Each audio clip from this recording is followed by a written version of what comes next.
Gold trusted gold buyers మీరు తాకట్టు పెట్టిన బంగారాన్ని విడిపించి ఈ రోజు ఉన్న మార్కెట్ ధరకు కొనబడను. నమస్కారం, వెల్కమ్ టు ఐ డ్రీమ్. ధర్మ మార్గం విత్ విజిత కార్యక్రమానికి స్వాగతం. ప్రస్తుతం మనతో పాటు ఉన్నారు ప్రముఖ జ్యోతిష్య వాస్తు పండితులు, లలిత ఉపాసకులు శ్రీ శ్రీ శ్రీ నానాజీ పట్నాయక్ గారు. ఇప్పుడు గురుగారితో మాట్లాడదాం. నమస్కారం గురుగారు. శ్రీమాత్రే నమః. గురుగారు, ఈ మధ్య కాలంలో మనందరము గమనిస్తున్న ఒక విషయం ఏంటంటే, వాళ్ళకున్న దాంట్లో వాళ్ళు తృప్తిగా ఉండకపోగా, ఏదో వాళ్ళకి కావాలని ఆలోచన చేసి దానికి తగ్గట్టుగా కష్టపడకపోగా, పక్కన వాడితో పోల్చుకోవటము ప్రతి విషయంలో, నిద్రలేసిన దగ్గర నుంచి పడుకునే వరకు వాడు ఏం చేస్తున్నాడు, వానికన్నా ఎక్కువ నేను ఏం చేయాలి, అరే నేను అట్లా చేయలేకపోతున్నానా, చేస్తానా చేయనా, ఈ పోల్చుకోవడం అనేది ఎక్కువైపోయింది. అసలు ఈ విధానం నుంచి బయటపడాలంటే వాళ్ళు ఏం చేయొచ్చు అంటారు? అసలు బయట పడతారంటారు? అవకాశం ఉందంటారా? దీన్ని జ్యోతిషాస్త్ర పరిభాషలో కొన్ని అంటే సెల్ఫిష్ గ్రహాలు కొన్ని ఉంటాయి. అంటే బుధుడు తీవ్రంగా పాడైతే పక్కవాడితో పోల్చుకుంటూ తిండి కూడా తినకుండా, ఏ రూపాయి కూడా ఖర్చు పెట్టకుండా దాన్ని వాడు పెంచుకునే పని మీదే ఉంటూ దాంట్లోనే ఆనందం పొందుతూ ఉంటాడు. వాళ్ళకెక్కడా కూడా సన్యాసి ఆధ్యాత్మిక యోగాలు కానీ, సన్యాసి యోగాలు కానీ, స్పిరిచువల్ యోగాలు కానీ చాలా తక్కువగా ఉంటాయి, అసలు ఉండవు. అసలు మనం స్పిరిచువాలిటీలోకి ఎందుకు వెళ్తాము అంటే, అసలు ఫస్ట్ ఈ కంపారిజన్ అనే దాని నుంచి బయటపడతాం. ఎందుకు బయటపడతామంటే, ఇచ్చేదంతా భగవంతుడు, వాడి యోగం బట్టి వచ్చింది, మనం అనవసరంగా కంగారు పడుతున్నాము అనే ఒక క్లారిటీ వస్తుంది స్పిరిచువాలిటీలో. ఫస్ట్ ఆఫ్ ఆల్ మనిషి సైకాలజీలో కానీ ఆధ్యాత్మికమైన వాటిలో కానీ ఏం చెప్తారంటే, నువ్వు ఎప్పుడు హ్యాపీగా ఉండవు అంటే, నీకు డబ్బు లేనప్పుడు హ్యాపీగా ఉండకపోవడం కాదట, నువ్వు కంపారిజన్ చేసినప్పుడు హ్యాపీగా ఉండవట. వాస్తవం ఇది మాత్రం. ఎందుకంటే నీ దగ్గర ఉన్నది నువ్వు మర్చిపోతావు. అదే కదా, నీ ₹1 పక్కోడికి 2 కోట్లు ఉన్నాయి, నీకు 2 కోట్లు వచ్చాక పక్కోడికి 5 కోట్లు ఉన్నాయి, నీకు 5 కోట్లు వచ్చాక 10 ఉన్నాయి పక్కోడికి.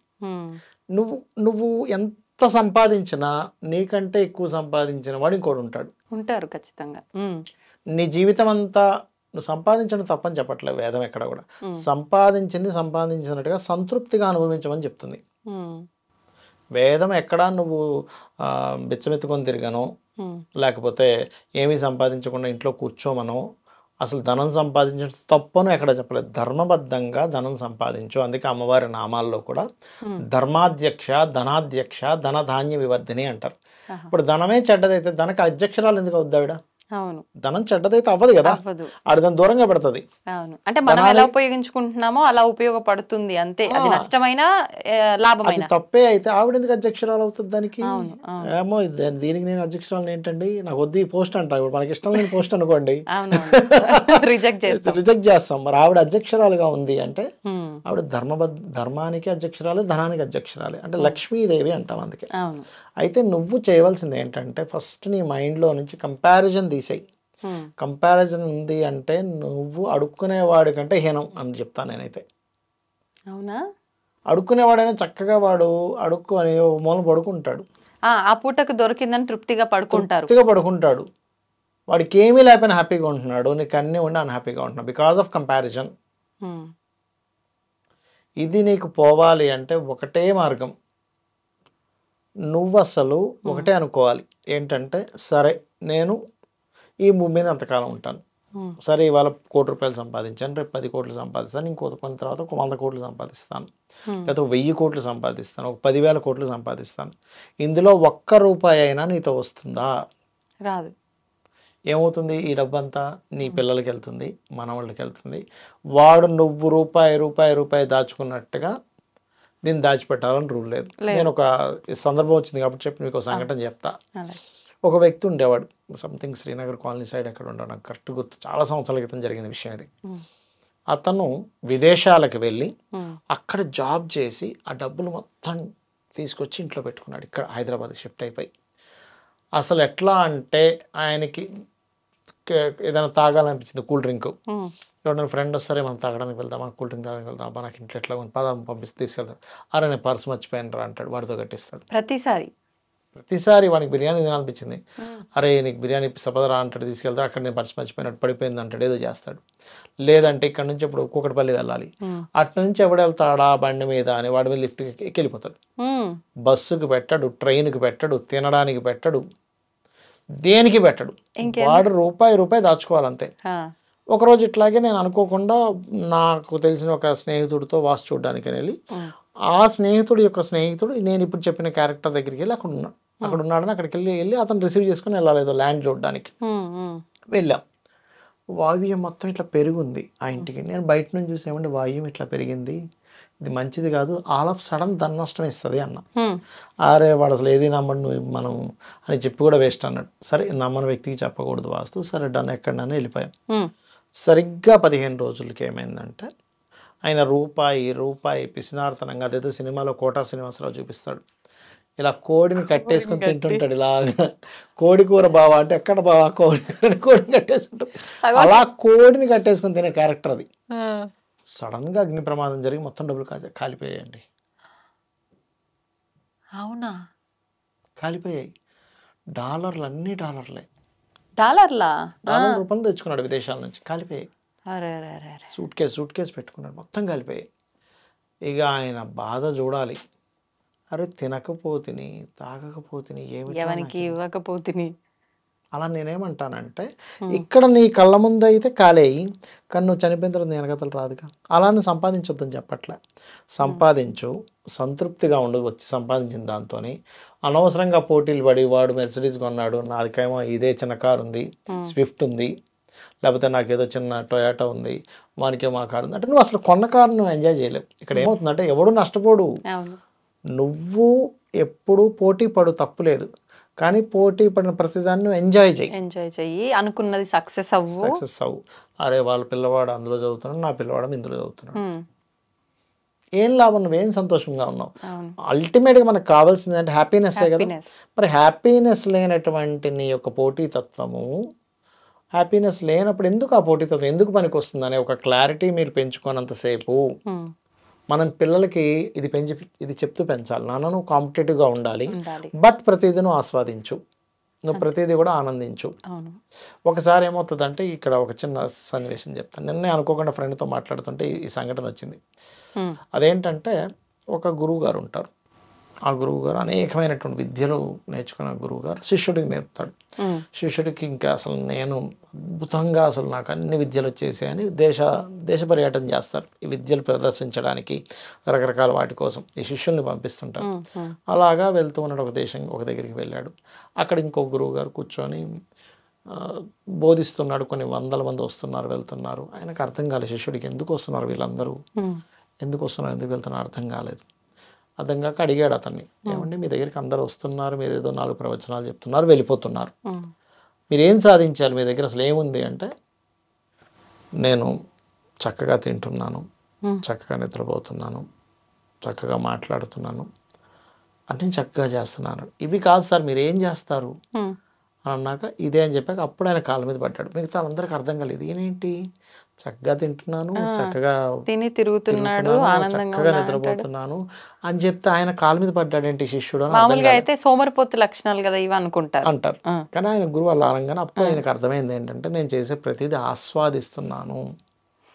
దాని అర్థం ఏంటంటే నేను ఆస్వాదిస్తున్నాను, చక్కగా మాట్లాడుతున్నాను అంటే మాట్లాడేటప్పుడు ఆస్వాదిస్తున్నాను, చక్కగా తింటున్నానంటే తినేటప్పుడు ఆస్వాదిస్తున్నాను. మీరు ఒకటి మన త్రివిక్రమ్ ఒకసారి ఒక స్టోరీ చెప్పాడు. ఒకసారి ఒక ఊరిలో ఒక పెద్ద ఆయన ఉంటాడు. ఆయన పొద్దున్నే లేస్తాడు, చక్కగా స్నానపానాలు ముగించుకొని ఆలయానికి వెళ్ళేసి వస్తాడు, ఏదో టిఫిన్ తింటాడు, జాబ్కి వెళ్తాడు, సాయంత్రం రాగానే మళ్ళీ రాత్రికి ఏం వండాలో చెప్తాడు, చక్కగా నలుగురితో రోడ్డు ఆ బల్ల మీద కూర్చొని మాట్లాడతాడు, సరదాగా కబుర్లు చెప్పుకుంటాడు, ఏదైనా ఉత్సవాలు ఇలాంటివి ఏమైనా వస్తే పార్టిసిపేట్ చేస్తాడు, నలుగురితో చక్కగా మాట్లాడుకుంటాడు, తింటాడు, పడుకుంటాడు, మళ్ళీ పొద్దున్న లెగిస్తాడు. ఇలా ఒక స్టోరీ రాసి ఆఖరికి ఇలా బ్రతకడం అంత ఈజీ కాదని చెప్తాడు లాస్ట్లో. ఇలా బ్రతకడం అంత ఈజీ కాదు, నువ్వు ఈర్ష, ద్వేషాలు, పోటీలు, ఎంత ప్రశాంతమైనటువంటి జీవితాన్ని భగవంతుడు ఇచ్చినటువంటి గొప్ప మనిషి జన్మని నువ్వు అసలు ఆస్వాదించకుండా పోటీ పడి పోనీ సంపాదించిన తర్వాత దాన్ని అనుభవించకుండా నువ్వేదో సంపాదిస్తే నీ 3వ తరం వాడో 2వ తరం వాడు దాన్ని మొత్తం తగలెట్టేసి వాడేదో జోదానికి మొత్తం పెట్టేసి వాడు మంచికి కూడా ఉపయోగించడు, దాన్ని గ్యారంటీ లేదు. నువ్వు సంపాదించిన కోట్ల రూపాయలు నీ తర్వాత తరం వాడు దాన్ని ధర్మంగా మంచి పనికి చేస్తాడని గ్యారంటీ లేదు. అలా అని సంపాదించొద్దని చెప్పట్లే. నువ్వు ఆస్వాదిస్తూ సంపాదిస్తూ ఆ సంపాదనకు వాల్యూ నీ తరానికి తెలిసేలా చేస్తూ వాళ్ళు కూడా అలా నడిచేలా చేయగలగాలి. నువ్వు కంగారు పడిపోయి వాడెవడో ప్రమోషన్ వచ్చేసింది, వాడికి ఈ జాబు, నాకు ఈ తక్కువ జాబు, వాడు ఆ కారు కొన్నాడు, నేను తక్కువ కారు, వాళ్ళ ఇంట్లో ఇద్దరు సంపాదిస్తున్నాను, నేను ఒక్కడిని సంపాదిస్తున్నాను, నువ్వు ఇంకేం బ్రతుకుతున్నావు? నీకున్నది లింగ్ అనుకుంటే 50కో 60కో 70కో 80కో 100 లోపల ఎక్కడో దగ్గర పుట్టుకోమంటావు. మహా అంటే 120 బతుకుతావు. ఈ 120 బతికే దాంట్లో 70 దాటిన దగ్గర నుంచి నీకు అన్ని రోగాలే. ఏదో యోగాసనాలు వేసేవాడికి తప్ప రోజు టాబ్లెట్లు మింగే జీవితమే. ఇంకా 70-80 నుంచి నీకు అన్నీ ఇంకా ఒళ్ళు నొప్పి, నడువు నొప్పి, కీళ్ళ నొప్పులు, కాళ్ళ నొప్పులతోనే అయిపోతుంది. నీకు మిగిలింది ఏంటి? యవ్వనం నుంచి ఒక 20 సంవత్సరాలు. 20 నుంచి నీకు లైఫ్ అంటే ఏంటో కొంత అర్థమవుతుంటుంది. 20 నుంచి 60 లోపల ఈ 40 ఇయర్స్ ఆఫ్ ఏజ్లో 20 రాత్రులు పోయాయి అనుకుంటే 20 సంవత్సరాలు మిగిలింది. ఆ 20లో నువ్వు జాబ్ అని ఇదని హడావిడిలో ఇంకో 10 పోతుంది. నువ్వు యాక్చువల్గా బతికేది కొన్ని సంవత్సరాలు, నువ్వు ఆస్వాదించేది. ఆ కొన్ని సంవత్సరాల ఆస్వాదన కూడా అనవసరమైనటువంటి ఈర్షలు, అనవసరమైనటువంటి ద్వేషాలు, అనవసరమైన కాంపిటీషన్లు పెట్టు. కాంపిటీషన్ తప్పు కాదు, హెల్దీ కాంపిటీషన్ ఉండాలి. సంపాదించడం తప్పు కాదు, హెల్దీగా సంపాదించాలి. జోక్ వేయడం కూడా తప్పు కాదు, హెల్దీ జోక్ ఉండాలి. మన కించపరిచేలా జోక్ ఉండకూడదు. అంతే కదండి. చాలా మంది నిజంగా మీరు అన్నట్టు ఆట పట్టిస్తుంటారు, జోకులు చేస్తుంటారు, కానీ అది ఎదుటి వాళ్ళని ఇబ్బంది పెడుతుందా, వాళ్ళు దాన్ని కూడా ఎంజాయ్ చేస్తున్నారు అనే విషయం మర్చిపోతారు. అవును, ఎగ్జాక్ట్లీ. అది నువ్వు ఎప్పుడైతే జీవన శైలిని నేర్చుకోవాలి. సంపాదించడం ఏదో దాచిపెట్టేసుకోవడం, ఇందాక నేను చెప్పాను చూసారు, అన్ని పుసుక్కని కాలిపోయాయి. అవును అవును, ఏం లాభం అండి? నిజంగా అట్లా పొదుపు చేయడం కరెక్ట్ అంటారా? పొదుపు చేయడం తప్పు కాదు, కానీ నువ్వు తినే ప్రతి బిర్యానీ, నువ్వు తినే ప్రతి ఇది కూడా నీ దగ్గర లేనప్పుడు వేరు. ఫ్రెండ్ అన్నారా, డబ్బులు లేవురా అంటే ఫ్రెండ్ ఊకోమా నీకు ఎందుకు, నేను ఇస్తా, మనం తిందామంటాడు. అంతేగాని ప్రతిసారి నువ్వు అలాంటి యాక్టింగ్లు చేస్తావంటే నిజమైన అవసరం వచ్చినప్పుడు కూడా ఎవడు నమ్మని స్థితి ఏర్పడుతుంది. ఎవడు నమ్మడు. ఇవన్నీ ఏంటంటే గ్రహస్థితిలో వాళ్ళకి బుధుడు పాడవుతాడు, బుద్ధి పాడవుతుంది. పిసినారితనాన్ని ఎక్కువ ఏ గ్రహం ఇస్తుంది అంటే బుధుడు. మనస్సాక్షి ఉండకుండా ఎందుకు ప్రవర్తిస్తాడంటే చంద్రుడు. వాడు పిచ్చి పిచ్చి డిగ్నిఫైడ్కి పోయి అనవసరమైన కాంపిటీషన్ ఎందుకు ఫీల్ అవుతాడంటే ఈ బుధుడు చంద్రుడు పాడై ఓవర్గా రవికుజులు ఉంటారు వాళ్ళకి. అప్పుడు ఏమవుతుందంటే వీళ్ళు ఇంకా ఇంకొక ఫేజ్ ఉంటుందండి కొంతమంది జనాలకి, వీళ్ళు ఎక్కడికి వెళ్ళినా అందరూ వీళ్ళని గౌరవించాలి. ఇదొక ఫేజ్. అందరు నిల్చుండిపోవాలి, అందరు నమస్తే నమస్తే అండాలి, అందరూ ఆయన్నే చూస్తుండాలి, అందరు ఎక్కడ చూసినా ఇలా అవ్వాలి. అదొక పిచ్చి. ఆ పిచ్చిలో ఉంటారు. ఎవడైనా పలకరించకపోతే అక్కడి నుంచి వచ్చేస్తాడండి వాడు, తట్టుకోలేరు. ఇంకా అసలు దీని మీద మనం ఒకసారి టాపిక్ చేద్దాం. ఇవన్నీ పంచతత్వాల టాపిక్ ఉంటుంది. వాళ్ళ ఎయిరీ పర్సన్ అయితే ఎలాగా, ఫైరీ పర్సన్ అయితే ఎట్లాగా, లేకపోతే జలతత్వ సంబంధించింది ఎట్లా ఉంటాడు నేను చెప్తా. ఒకరోజు చేద్దాం టాపిక్, 5 టాపిక్స్ చేద్దాం దాని మీద. అంటే ఆ పర్సన్ నేచర్ అలా ఉంటుంది. కొంతమంది ఒక దగ్గరికి వెళ్ళారనుకోండి, వాడు కారు పెట్టడం దగ్గర నుంచి ఫిక్స్ చేసుకుంటాడు, నేను ఇప్పుడు కారు పెట్టేస్తున్నా, బయటికి తీసుకోవడానికి ఎట్లా ఫంక్షన్కి వెళ్ళినప్పుడు ఎవ్రీథింగ్ ప్లానింగ్ ఉంటుంది. ఇంత గిఫ్ట్ ఇచ్చినా ఇంత పెద్ద బాక్స్లో పట్టుకొని వెళ్తాడు. అందరు నాలో అంటారని అందరూ ఈయన వైపు అటెన్షన్ చేసేలాగా ఫోటో తీస్తాడు, పెట్టుకుంటాడు. దాని తర్వాత అక్కడ ఎవరు ముఖ్యమైన వ్యక్తులను గుర్తు పెడతాడు, వాళ్ళందరితో కొన్ని సెల్ఫీలు తీసుకుంటాడు. మొత్తం అసలు ఈ వ్యక్తి రెంట్కి తెచ్చుకుంటాడు డ్రెస్ కూడా. రెంటల్స్ ఉంటాయి కదా, మీకు తెలిసేది లేదు, నేను చూసాను ఈ మధ్య. రెంట్కి తెచ్చుకుంటాడు డ్రెస్సెస్. అది ఒక నేచర్, అదొక గ్రహం ఇస్తుంది. ఇంకొంతమందిని చూసాను నేను, కోట్ల రూపాయలు ఉంటాయండి. నేను మొన్న అయితే ఒక వ్యక్తిని చూసా, ఓన్లీ రెంట్సే 300 కోట్లు వస్తున్నాయి నెలకానికి. Only rentals. పెద్ద క్రూజర్ ఉంది, షిప్ ఉంది ఆయనకి. ఆ వ్యక్తిని మీరు చూస్తే ఈయన ఏదో రోడ్డు మీద ఏదో బండి పెట్టుకుని బతుకుతున్నాడు అనుకుంటాం. అంటే అంత పేదవాడు అనుకుంటాం, ఏదో బండి పెట్టుకుని బతికేవాడిని తక్కువ చేయట్లేదండి. అతని వృత్తిగా అది డిగ్నిఫైడ్. ఆయన ఫైనాన్షియల్ స్టేటస్ లో ఉన్న వాళ్ళ మెయింటెనెన్స్ ఎలా ఉంటుందో అలా ఉంటారు. ఎట్లా ఉన్నాడంటే ఒక మడత పడిపోయిన చొక్కా, అక్కడక్కడ మరకలు ఉన్నటువంటి తెల్ల చొక్కా, ప్యాంటు, నార్మల్ హవాయి చెప్పులు, ఒక కళ్ళద్దాలు, చోడాబుడ్డి కళ్ళద్దాలు పెట్టుకొని, ఒకటేదో ఇలా తలకి నూనె రాసాడా రాయలేదో, దూకున్నాడు దూకోలేదో అన్నట్టుగా లైట్గా మాసిన గడ్డంతో ఇలాగ నాకెవరూ తెలియదు, నేను ఒక అనాథ అన్నట్టుగా ఉన్నాడు. నిజంగా ఇలాంటి వాళ్ళ దగ్గర ఎక్కువగా డబ్బు ఉన్న విషయాలు మనం చూస్తూ ఉంటాము ఊర్లలో కూడా. అలా తయారవుతారని అనిపించింది. ఏంటంటే ఎక్కడ షో ఆఫ్ చేస్తే వాడి దగ్గర డబ్బు ఉందని తెలిస్తే ఎవరు ఎత్తుకెళ్ళిపోతారనో, అప్పడుగుతారనో, చుట్టాలు ఇంకేం చేస్తారనో భయంతో కొంతమంది చేస్తారు. షో ఆఫ్ చేసి నా దగ్గర ఇది ఉందని చూపిస్తూ అప్పులు తీసుకొని కొంతమంది మోసాలు చేస్తారు. Different combinations. అవును, రకరకాల మనుషులు రంగుల ప్రపంచంలో రకరకాల మనుషులు. రంగుల ప్రపంచంలో రకరకాల మనుషులు, ఇదే టైట్లా దీనికి? వాస్తవం కదండి నిజంగా. మొత్తానికి ఇప్పుడు మరి ఈ పోల్చుకోవటం కూడా మీరు అన్నట్టుగా ఈ గ్రహాల యొక్క ప్రభావమేనా? గ్రహాల ప్రభావమే. కొంతమందికి ఎన్నున్నా సంతృప్తి ఉండదండి. అంటే పోల్చుకోడు అసలు. వాడు ఎట్లా అంటే నాకేమీ లేదంటాడు. ఏమిటోనండి 5 లక్షలు సంపాదిస్తున్నాం కానీ ఏమైందిరా, ఎంత చేసినా ఎదుగు ఒదుగు లేదు లేదంటాడు. అయ్యో మీరు నమ్మరు, ఒకసారి అయితే ఒక జాతకం, నేను ఇది ఒక 10 years అవుతుంది, ఆయన ప్రతి 3 monthsకి 6 monthsకి నాకు ఫారెన్లో ఉంటాడు. ఫోన్ చేసేవాడు, సార్ ఏంటి సార్ నా పరిస్థితి ఇంతేనా అన్నాడు. ఏంటండి ఏమైంది, మీకు బాగానే ఉంది కదా అంటే, ఏం బాగుంది సార్, నాకు మా మిస్సెస్కి కలిపి ఒక 20 లక్షలు వస్తుంది. ఆయనకి విదేశాల్లో ఒక 2-3 బిల్డింగ్లు ఉన్నాయి, సిటీలో ఒక 4-5 బిల్డింగ్లు ఉన్నాయి, నా జీవితం ఇంతేనా అనేవాడు. అసలు 10 to 15 lakhs పక్కన పెట్టొచ్చు ఆయన ప్రతి నెల. అయినా ఆయన డైలాగ్ ఏంటంటే, అంటే అక్కడ డబ్బుకు విలువ లేదా, అసలు ఏమనుకోవాలి, సాటిస్ఫాక్షన్ లేదు. నీకు సాటిస్ఫాక్షన్ లేకపోతే నువ్వు ఎంత సంపాదించినా సాటిస్ఫాక్షన్ ఉండదు, పక్కవాడితో కంపారిజన్ చేసుకున్నా నీకు సాటిస్ఫాక్షన్ ఉండదు. ముందు నీకు సాటిస్ఫై అవ్వాలి. నువ్వు సాటిస్ఫై అవ్వకపోతే నువ్వు 20 లక్షలు సంపాదించు, ప్రతి నెల 1 కోటి రూపాయలు సంపాదించు, 100 కోట్లు సంపాదించు, సాటిస్ఫై అవ్వవు, నువ్వు ఆస్వాదించవు లైఫ్ని. నువ్వు సంపాదిస్తూ సాటిస్ఫాక్షన్ అవుతూ నలుగురిని ఆనందింపజేస్తూ గడిపేదాన్ని జీవితం అంటారు. దీన్ని జీవితము అనరు అంటారు. కరెక్టే అండి నిజంగా.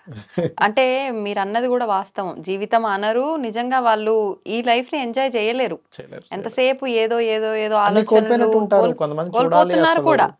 అబ్బా అసలు నాకు ఎంత జాలేస్తుంది అంటే వాళ్ళని చూసారు, ఇంత వస్తున్నా ఇంకొంతమందికి లేదే, వాడు పాపం 40-50 వేలు శాలరీ కోసం తన్నకలాడుతున్నారు జనాలు, ఈయనకి ఇన్ని లక్షలు వస్తుంటే కూడా ఇంకా బాధపడతాడు ఏంటి అనిపిస్తుంది. అంటే జాలేస్తుంది చూసి. లక్షలు వస్తున్నా బాధపడితే ఇంక మరి ఏం లేనోడి పరిస్థితి ఏంటి అసలు. అవును, అసలు పక్కన వాడితో పోల్చుకోవడం కన్నా ఎప్పటికీ మనతోటే పోల్చుకోవడం బెటర్.